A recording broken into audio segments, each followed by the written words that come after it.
Christmas Eve should be a time of joy, family gatherings, and innocent childhood wonder.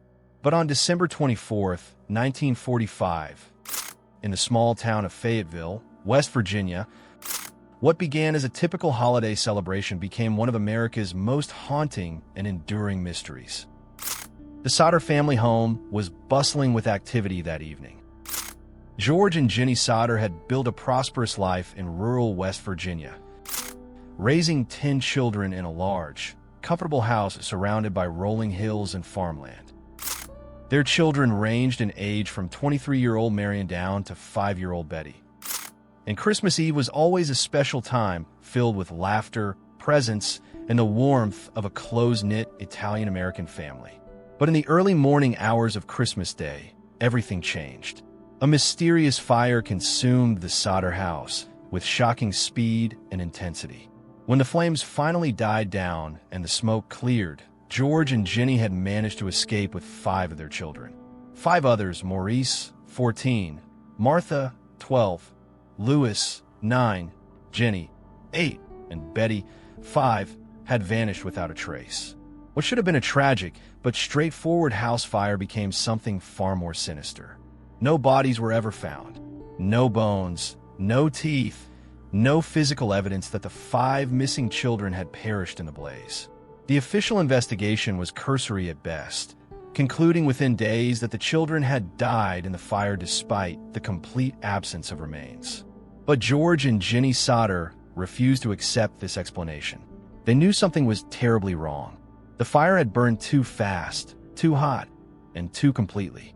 Witnesses reported seeing the children after the house was already engulfed in flames. Strange phone calls, mysterious visitors, and unexplained mechanical failures all pointed to something more deliberate than a tragic accident. For the next 30 years, until their deaths in the 1970s, George and Jenny Sodder would dedicate their lives to finding their missing children.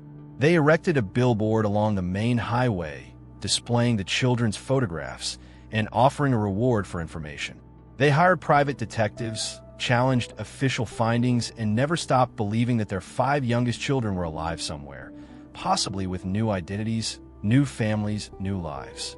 The case that began on Christmas Eve 1945 would become a symbol of parental love, official incompetence, and the dark possibilities that lurk beneath small-town America's placid surface. To understand the tragedy that would forever change the Sodder family, we must first understand who they were and the life they had built in the mountains of West Virginia. Their story begins in northern Italy, where Giorgio Sodder, who would later become George Sodder, was born in 1895 to a family of farmers struggling to make ends meet in the poverty-stricken countryside. The young Giorgio made the courageous decision to leave everything behind in 1908, joining the massive wave of Italian immigrants seeking opportunity in America. At just 13 years old, he arrived at Ellis Island with little more than the clothes on his back and an unshakable determination to build a better life. Like many immigrants of his generation, he faced immediate discrimination from Americans who viewed Italians as inferior or untrustworthy.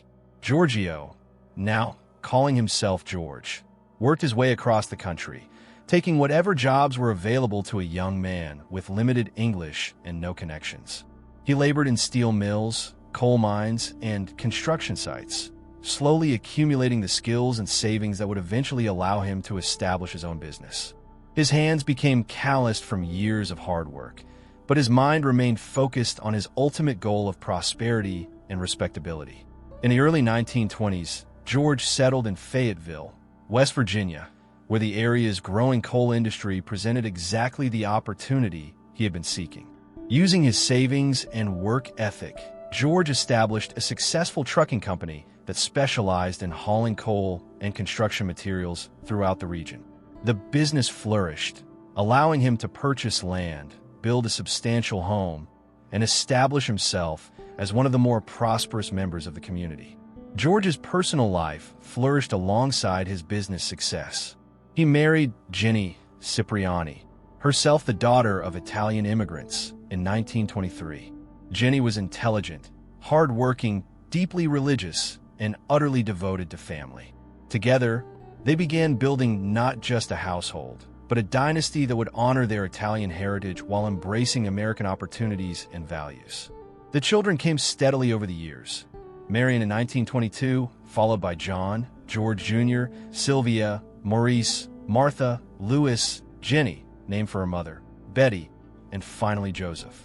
By 1945, the Sodder household was a bustling, joyous chaos of 10 children ranging from toddlers to young adults.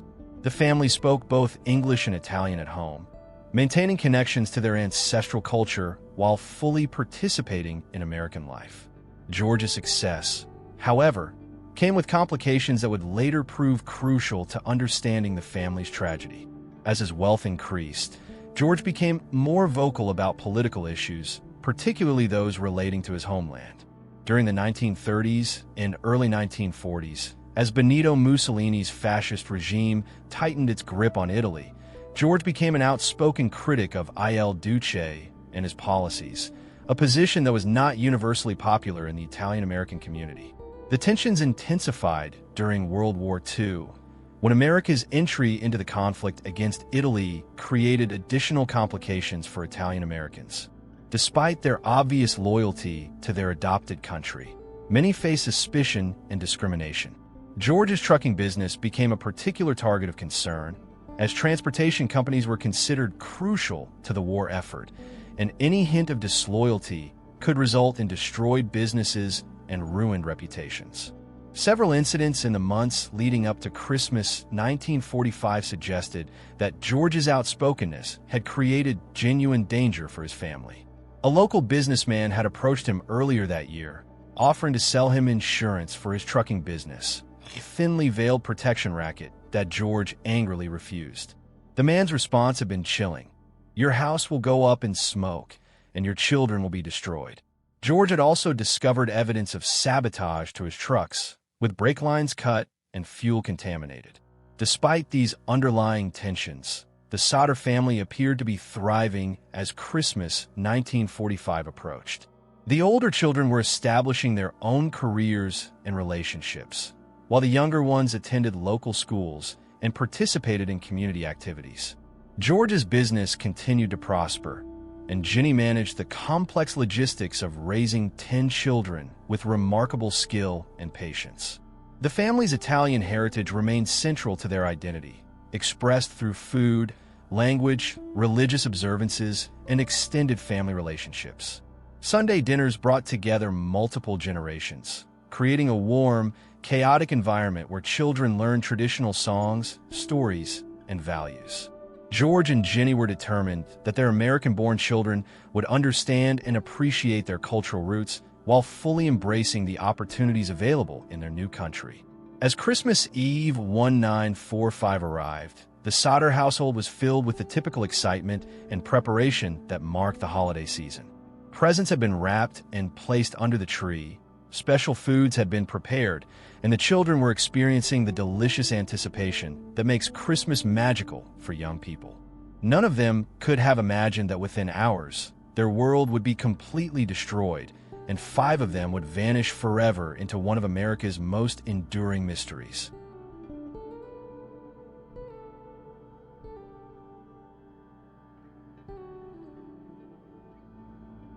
December 24th, 1945, dawned crisp and clear in Fayetteville, West Virginia. Snow dusted the rolling hills surrounding the Sodder family home, creating the perfect backdrop for a traditional Christmas Eve celebration. Inside the large, 2-story house, the atmosphere was electric with holiday anticipation as 10 children prepared for what they expected to be another magical Christmas morning. Jenny Sodder had spent weeks preparing for the celebration, following Italian traditions that have been passed down through generations. The kitchen was filled with the aromas of special holiday foods, traditional Christmas cookies, homemade pasta, and the ingredients for tomorrow's feast. The Christmas tree, a magnificent pine that George and the older boys had cut from their own property, stood in the living room adorned with handmade ornaments and carefully wrapped presents. The children's excitement was palpable throughout the day. 5-year-old Betty, the youngest, could barely contain herself as she helped her mother with simple holiday preparations. 8-year-old Jenny danced around the house, singing Christmas carols she had learned at school. 9-year-old Louis was fascinated by the mechanical aspects of the Christmas decorations, carefully examining how the tree lights worked. 12-year-old Martha helped care for the younger children while dreaming about the books she hoped to find under the tree. 14-year-old Maurice, the oldest of the children who would later disappear, had reached the age where he was beginning to understand adult complexities while still maintaining the wonder of childhood. As evening approached, the family gathered for their traditional Christmas Eve dinner. The meal was a blend of American and Italian traditions, featuring both familiar holiday dishes and special recipes that connected the family to their ancestral homeland. The dinner conversation was animated, filled with the comfortable chaos that characterizes large, happy families, with plans made for Christmas morning and endless speculation about presents. But even amidst this joyful atmosphere, there were subtle signs that something was amiss. Earlier that day, Jenny had received a strange telephone call that left her feeling deeply uneasy. A woman with an unfamiliar voice had called asking to speak for someone who didn't live at the Sodder residence. When Jenny explained that no such person lived there, the caller became argumentative and insisted that she had the correct number. What made the call particularly disturbing was not just its content, but the caller's knowledge of details about the Sodder family that a random wrong-number caller shouldn't have possessed. The woman knew the family name, seemed familiar with the layout of their property, and asked specific questions about George's business schedule and who would be home that evening. When Jenny finally ended the call, she felt a lingering sense of unease that she couldn't quite explain to her husband. George himself had noticed several troubling incidents throughout December that suggested someone was watching their family or property. Trucks had been parked along the road near their house at odd hours, occupied by men who seemed to be observing rather than conducting legitimate business. Most recently, someone had apparently been on their roof during the night, leaving footprints in the snow and signs of tampering with the telephone wires. As the family prepared for bed on Christmas Eve, their usual routines were slightly disrupted by holiday excitement and the presence of older children who had returned home for the celebration. The 5 children who would later disappear were sleeping in upstairs bedrooms. Maurice and Louis shared one room, while Martha, Jenny, and Betty were in another. These particular children were normally light sleepers who would typically wake up if there was any commotion in the house. George's behavior that evening was also different from his normal routine. Typically, he would make a final check of the property before going to bed, ensuring that his trucks were secure and the house was properly locked. On Christmas Eve, however, he was tired from the holiday preparations and fell asleep in his favorite chair in the living room, something that happened occasionally but wasn't his normal habit. The house settled into quiet as the younger children finally succumbed to sleep despite their Christmas excitement. Outside, the West Virginia winter night was still and cold, with temperatures dropping well below freezing.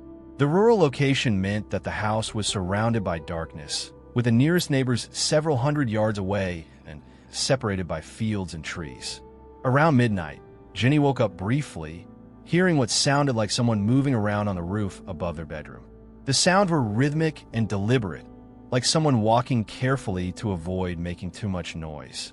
When she mentioned it to George, who was still dozing in his chair, he mumbled that it was probably just icicles falling or tree branches moving in the wind. Jenny listened for a few more minutes, but the sound stopped, and she eventually fell back asleep. What none of the Sodder family members realized was that their house had become the target of a carefully planned operation that had been months in the making. The strange phone calls, the mechanical sabotage, the mysterious observers, and the roof-walking incidents were all part of a coordinated effort to study their routines, identify vulnerabilities, and prepare for what was about to unfold. At approximately 1 a.m. on Christmas morning, December 25, 1945, the final phase of this plan began to unfold. Someone or something would trigger a fire that would consume the Sodder house with shocking speed and intensity, creating a chaos so complete that 5 children would disappear forever, leaving behind only questions, grief, and a mystery that would consume their parents for the rest of their lives.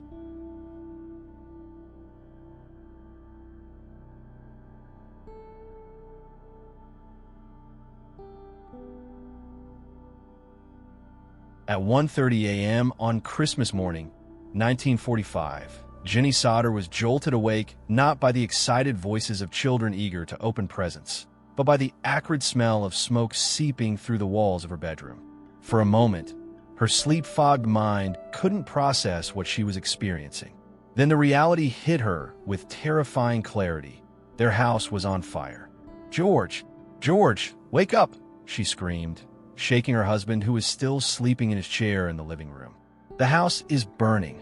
George leaped to his feet, instantly alert, and immediately began the desperate process of trying to save his family.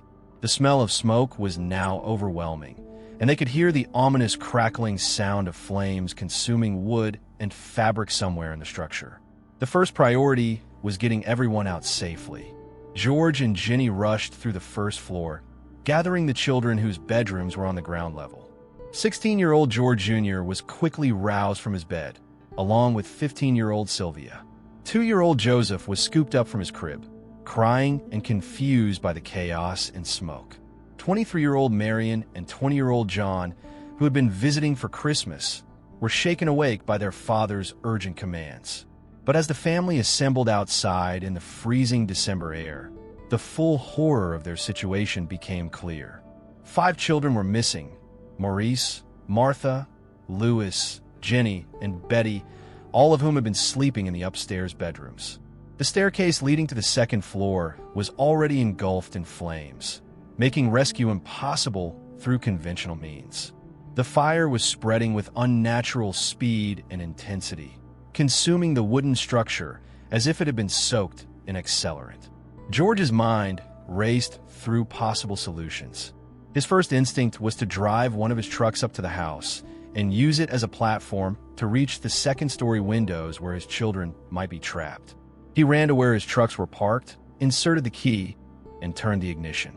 Nothing happened. The engine, which had been running perfectly the day before, was completely dead. Frantically, he tried his backup truck. It too refused to start, despite having worked flawlessly just hours earlier. Growing more desperate, George remembered that he kept a ladder alongside the house for routine maintenance work. The ladder would be long enough to reach the second-story windows and provide a means of rescue for the trapped children. But when he ran to where the ladder should have been, he found nothing but empty space. The ladder had vanished, not fallen over or been moved by wind, but completely disappeared as if it had never existed. Meanwhile, Jenny was attempting to call the fire department, but when she picked up the telephone, she discovered that the line was dead. No dial tone, no static, nothing. The phone service that had been working perfectly when she received that strange call earlier in the day was now completely non-functional. Every possible means of rescue or summoning help had been systematically eliminated. The fire was consuming the house with shocking completeness. Within minutes of their awakening, the entire second floor was engulfed in flames that seemed far too hot and fast-moving for a typical house fire. The wooden structure, which should have burned gradually and provided time for rescue efforts, was being devoured as if professional accelerants had been used to ensure complete destruction.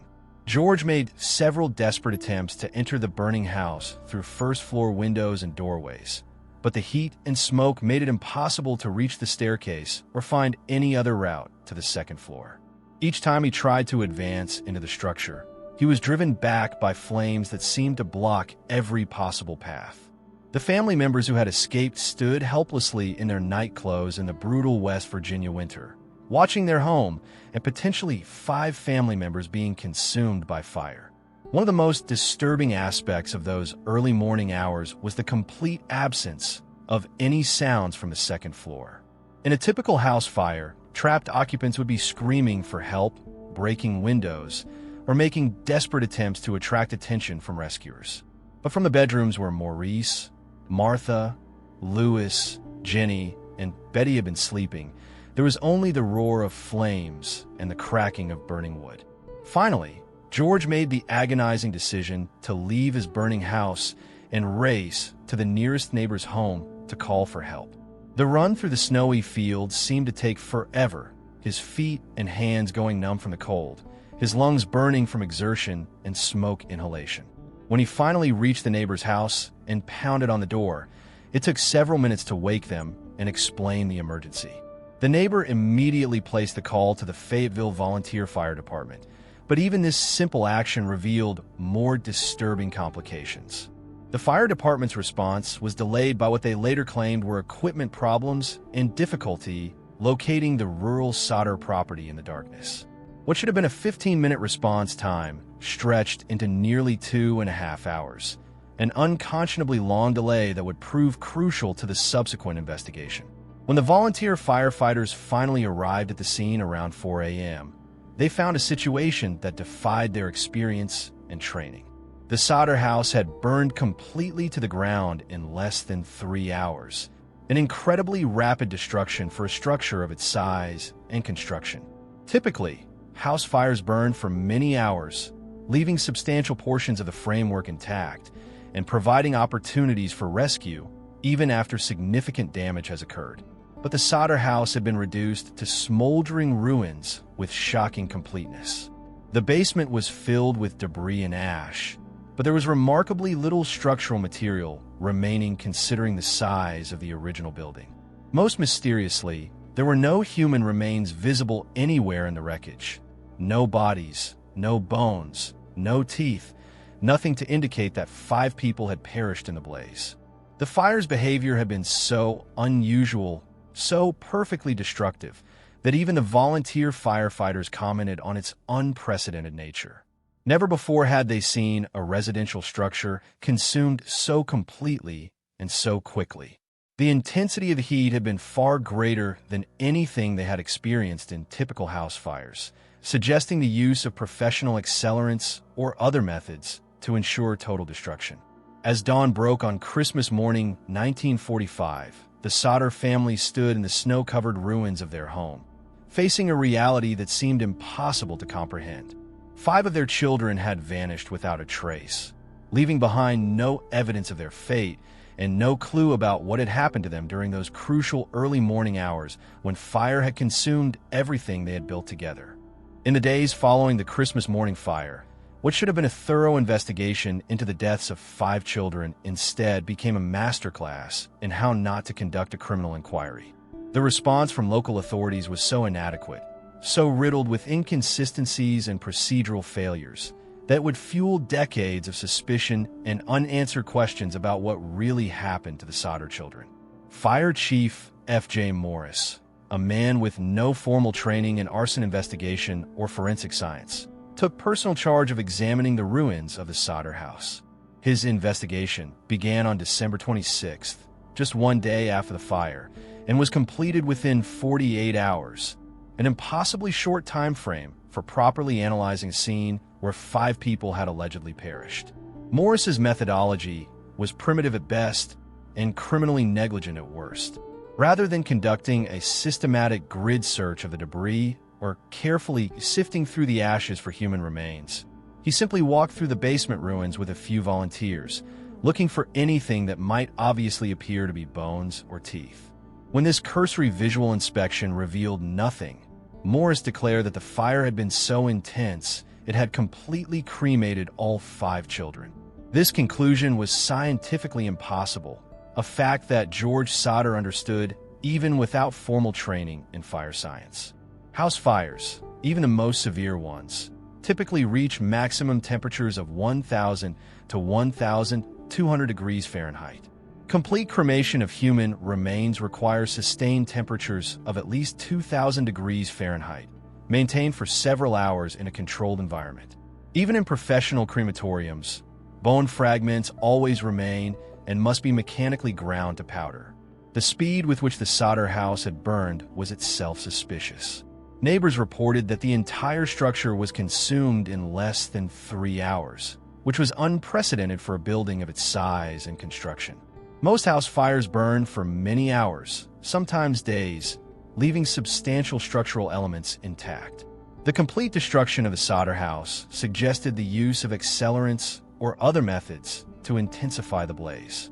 George immediately challenged the official findings and demanded a more thorough investigation. He contacted the state fire marshal's office, requesting that trained investigators examine the scene and conduct proper forensic analysis. His requests were met with bureaucratic delays and eventual refusal, with officials claiming that the local fire chief's investigation was sufficient and that no further inquiry was necessary.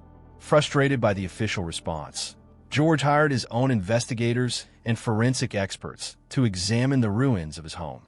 These independent investigators found evidence that the local authorities had either missed or deliberately ignored.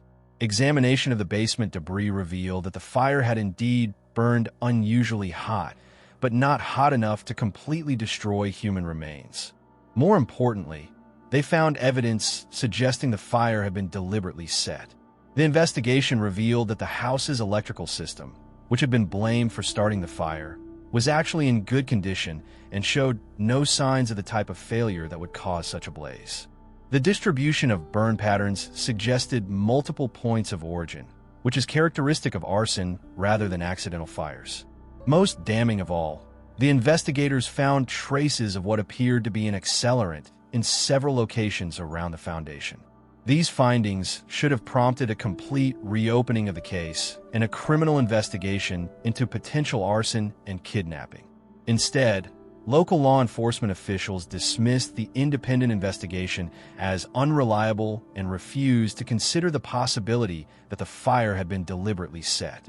The coroner, who had never actually examined any human remains, issued death certificates for all 5 missing children based solely on Fire Chief Morris's unsubstantiated claims. The official stonewalling became even more suspicious when witnesses began coming forward with information that contradicted the authorities' conclusions. Martha Smithson, who lived near the Sodder property, reported that she had been awakened around 1:30 a.m. by the sound of a motor running near the Sodder house, approximately the same time the fire started. She had looked out her window and seen a vehicle driving away from the area with its lights off, which was unusual behavior for the rural road at that time of night. Even more significant was the testimony of Dewey Burke, a local taxi driver who had been working late on Christmas Eve. Burke reported that around 1 a.m., he had seen balls of fire being thrown onto the roof of the Sodder house from a passing vehicle. He had initially assumed it was some kind of Christmas prank, but when he heard about the fire the next morning, he realized he had witnessed the actual arson attack. Perhaps most disturbing of all was the account provided by Eston Tinsley, the local postmaster. Tinsley claimed that on Christmas morning, several hours after the fire had been extinguished, he had seen 5 children matching the descriptions of the missing Sodder children in a car with several adult men. The children appeared to be unharmed, but looked frightened and confused. Tinsley said he had tried to approach the vehicle, but it had driven away quickly when the occupants noticed his attention.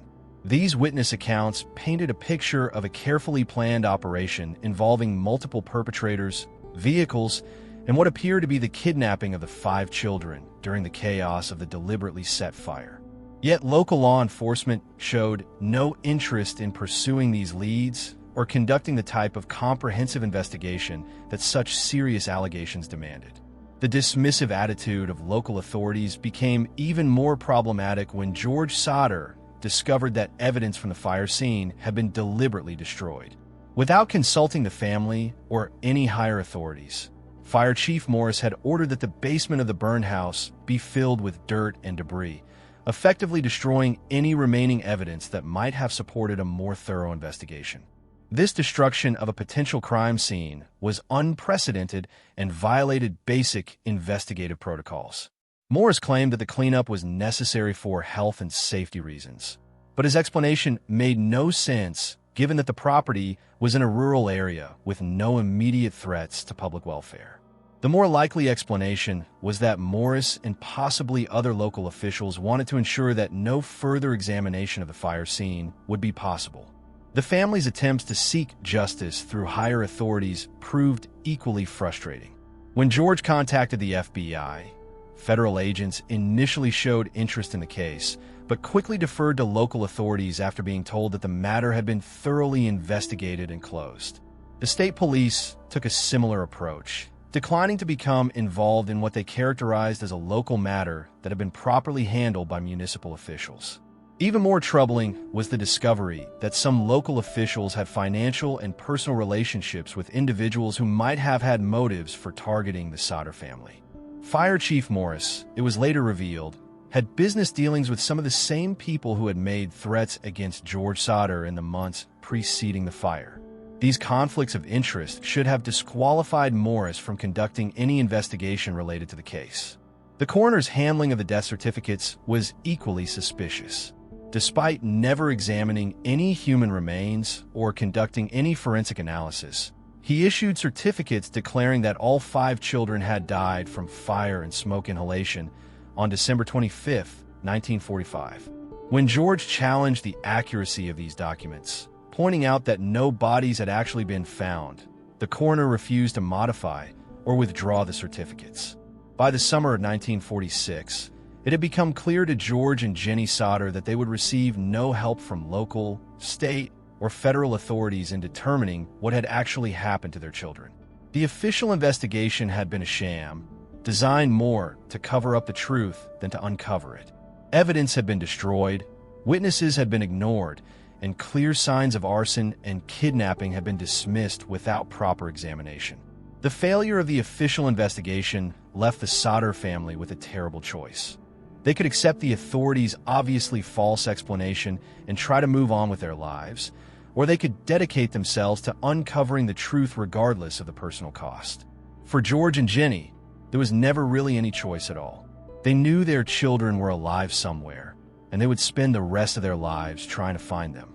This decision would transform them from grieving parents into obsessed investigators, spending their life savings on private detectives, traveling across the country following leads, and never giving up hope that they would somehow be reunited with Maurice, Martha, Louis, Jenny, and Betty.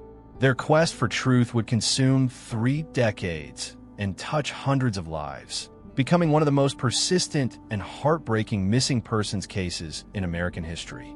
The inadequacy of the official investigation transformed George and Jenny Sodder from grieving parents into relentless detectives, dedicating every waking moment and every dollar they could spare to finding their missing children. Their search would span 3 decades, take them across multiple states, and generate thousands of leads, tips, and heartbreaking false hopes that would define the remainder of their lives. In the spring of 1946, just months after the fire, George made a decision that would become symbolic of his unwavering belief that his children were still alive. He erected a massive billboard along Route 16, the main highway running past their property and connecting Fayetteville to larger cities throughout West Virginia and beyond. The billboard featured photographs of all 5 missing children, their ages at the time of disappearance, and a bold message offering a $5,000 reward for information leading to their whereabouts, equivalent to nearly $70,000 in today's money.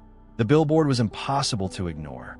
Standing 20 feet high and 40 feet wide, it displayed the children's faces in large, clear photographs that forced every passing motorist to confront the reality of their disappearance. Below the photos, in stark block letters, was the message that would become George Sodder's obsession. The 5 Sodder children who are believed to have been kidnapped on Christmas Eve 1945 are seen in this photograph. If you have seen any of them, please contact us. The psychological impact of the billboard was exactly what George had intended. It served as a constant reminder to the community that the case remained unsolved, that 5 children were still missing, and that their parents would never give up searching. But it also had unintended consequences, attracting attention from people with questionable motives who saw opportunity in the family's desperation. Almost immediately, the Sodders began receiving letters, phone calls, and visits from individuals claiming to have information about the missing children. Some of these contacts appeared genuine. People who had seen children matching the descriptions in various locations across the country. Others were obviously fraudulent, attempts to extract money from desperate parents by offering false hope and fabricated stories. One of the earliest and most promising leads came from a woman in Charleston, West Virginia, who contacted the family in late 1946. She claimed to have seen 5 children matching the Sodder Children's descriptions, living with a family in a rural area outside the city. The children appeared to be healthy and well cared for, but they seemed nervous and reluctant to talk to strangers. When asked their names, they had given answers that didn't match their apparent ages or the family they were supposedly living with. George and Jenny immediately traveled to Charleston to investigate this lead. They spent weeks in the area, showing photographs of their children to local residents and business owners. Several people reported seeing children who might have been the missing Sodders, but when the family attempted to make contact with the suspected location, they found the property abandoned. Neighbors reported that the family living there had left suddenly, without explanation, just days before the Sodders arrived. This pattern would repeat itself dozens of times over the years. Promising leads would emerge, often from credible witnesses, but when the Sodders attempted to follow up, they would discover that the subjects of their search had mysteriously vanished or that the information provided was deliberately misleading. It was as if someone was systematically staying one step ahead of their investigation, ensuring that they never got close enough to actually locate the children. The family's search efforts were complicated by the social and technological limitations of the 1940s and 1950s. This was an era before widespread television coverage, national databases, or coordinated law enforcement communications. Missing children cases were typically handled locally, and there was little infrastructure for sharing information across state lines or conducting national searches. George compensated for these limitations by developing his own network of contacts and informants. He established relationships with private investigators in major cities, truck drivers who traveled extensively and could watch for the children, and law enforcement officers in other jurisdictions who were more sympathetic than the local authorities. This network generated a steady stream of potential sightings and leads that kept hope alive even as years passed without definitive results. One of the most intriguing aspects of the Sodder case was the pattern of threatening phone calls and intimidation attempts that continued throughout their search efforts. These incidents suggested that whoever had taken the children was monitoring the family's investigation and taking steps to discourage their continued efforts. In 1947, Jenny received a phone call from a woman who claimed to be calling on behalf of the kidnapped children. The caller said the children were alive and well, but would never be returned to their family if the Sodders continued their public search efforts. "Stop looking for them," the woman warned. "Stop the billboard, stop the detectives, stop everything, or something worse will happen to your family." Rather than being intimidated, this call actually encouraged George and Jenny because it confirmed their belief that the children were still alive. If the children had actually died in the fire, there would be no reason for anyone to threaten the family about their search efforts. The call proved that someone had the children and was worried about being discovered. Similar threats continued sporadically throughout the 1950s. The family received anonymous letters warning them to abandon their search. Their remaining children were followed home from school by suspicious vehicles, and George's trucking business experienced continued sabotage that cost him thousands of dollars in repairs and lost contracts. Despite these intimidation attempts, the Sodders expanded their investigation by hiring professional private investigators to conduct more systematic searches. The most successful of these was C.C. Tinsley, a former FBI agent who had established his own detective agency after leaving federal service. Tinsley's investigation uncovered several promising leads and provided the first professional analysis of what might have happened to the children. Tinsley's theory was that the Sodder children had been kidnapped as part of a child trafficking operation that was selling children to families who couldn't legally adopt through conventional means. This type of criminal enterprise was not uncommon in the post-war era, when demand for adoptable children far exceeded the supply available through legitimate agencies. According to Tinsley's investigation, the children had likely been given new identities and placed with families in distant states where they would be raised as if they were legitimate adoptees. The families purchasing the children might not even know about their criminal origins, believing they were participating in private adoptions that were perfectly legal. This theory explained many of the puzzling aspects of the case: why the children had never been found despite extensive searches, why witnesses had reported seeing them in various locations with different families, and why the kidnapping had been orchestrated to look like deaths in a house fire. By creating the appearance that the children had died, the perpetrators had eliminated the most intensive phase of the search and reduced the likelihood that the children would be recognized in their new environments. Tinsley's investigation also revealed disturbing connections between some local officials and known criminal organizations that might have been involved in child trafficking. While he couldn't prove direct involvement, the patterns of corruption and the systematic obstruction of the investigation suggested that the kidnapping had been carried out with the knowledge and possibly the assistance of people in positions of authority. The search efforts intensified during the 1950s as the surviving Sodder children reached adulthood and began contributing their own resources to finding their missing siblings. Sylvia, John, George Jr., Marion, and Joseph all became actively involved in the investigation, each contributing unique skills and perspectives to the effort. Sylvia, in particular, became obsessed with analyzing photographs and identifying potential matches among children in schools, churches, and community organizations across the country. She developed an extensive filing system of potential sightings and maintained correspondence with hundreds of people who had offered to help with the search. The family's investigation was aided by the growing popularity of television during the 1950s, which provided new opportunities to publicize the case and reach wider audiences. The Sodder children appeared on several early television programs dedicated to missing persons cases, and their story was featured in newspapers and magazines throughout the country.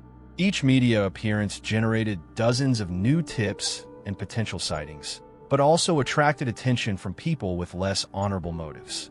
Con artists and fraudsters began targeting the family with increasingly sophisticated schemes designed to extract money in exchange for false information about the children's whereabouts.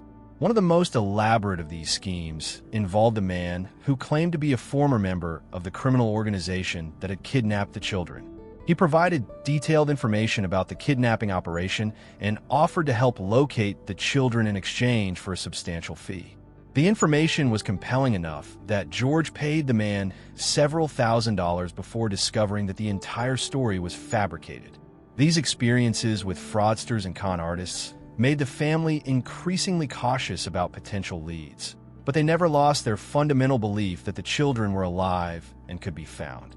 Each disappointment was followed by renewed determination to continue the search, and each false lead was analyzed for any genuine information it might contain.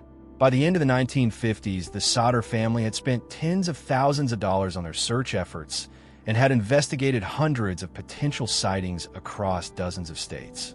They had built an extensive network of contacts and informants, developed sophisticated methods for analyzing and following up on leads, and maintained constant pressure on law enforcement agencies to keep the case active. But they were no closer to finding their children than they had been on Christmas morning 1945, when 5 young lives had vanished into the darkness of rural West Virginia. The search had become a way of life, a defining characteristic of their existence that gave meaning to their suffering while simultaneously preventing them from finding peace or closure. As the 1960s approached, George and Jenny Sodder were in their 60s, still healthy and determined, but increasingly aware that time was working against them. Their missing children, if alive, would now be adults with lives and possibly families of their own. The likelihood of recognition was diminishing with each passing year, and the original kidnappers might be dead or beyond the reach of justice. It was during this period of growing uncertainty that the family would receive the most tantalizing clue in their decades-long search, a mysterious photograph that would reignite their hopes and launch one final, desperate phase of their investigation. 20 years after the fire, in 1965, the elderly Sodders received a mysterious envelope with no return address, postmarked from Kentucky. Inside was a photograph of a young man in his late 20s or early 30s who bore a striking resemblance to what Louis Sodder might look like as an adult. On the back of the photo was written, "Louis Sodder, I love Brother Frankie. Illo boys, a 90132 or 35. The message seemed significant. None of the Sodder children were named Frank, but Louis had been fascinated with Franklin D. Roosevelt and called him Frankie. This appeared to be a coded message only family would understand. The family launched an intensive investigation, using forensic analysis available in 1965 and focusing their search in Kentucky. They found promising leads. People reported seeing a man matching the photo who asked about finding separated family members and mentioned West Virginia siblings with names starting with M, J, and B, matching Martha, Jenny, and Betty. Despite years of following these leads, the investigation ultimately ended in the same frustrating dead ends that had characterized their two-decade search. George died in 1969, still believing his children were alive, and Jenny continued searching until her death in 1989, 44 years after the fire. The surviving children inherited the obsession, with Sylvia maintaining the investigation into the 1990s. Modern forensic technology has confirmed the photograph could indeed show adult Lewis. But without more concrete information, it remains more a symbol of hope than a practical investigative tool. The case established several lasting theories about child trafficking, organized crime connections, and local corruption, while demonstrating how children could vanish without trace even in seemingly safe small-town America.